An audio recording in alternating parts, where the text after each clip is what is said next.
Hello guys, in this video I'm going to show you how to check your Revolut statistics. It's pretty easy to do. I'm going to show you step by step. So basically you just have to open up the Revolut application.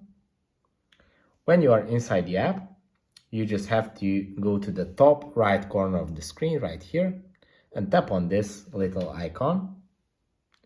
And then it's going to open up this menu with all your stats. Here you can see your spending, your personal spending, your income, net cash flow. You can see the previous months. As you can see, the month is displayed here. This is this month, September, August, July, June.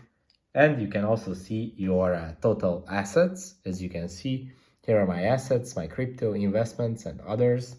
You can see your trips with all the trips that you took and the spendings that you made around these trips. So yeah, it's pretty easy to do. I hope this video was helpful for you. Please consider sending a super thanks donation and see you in the next one.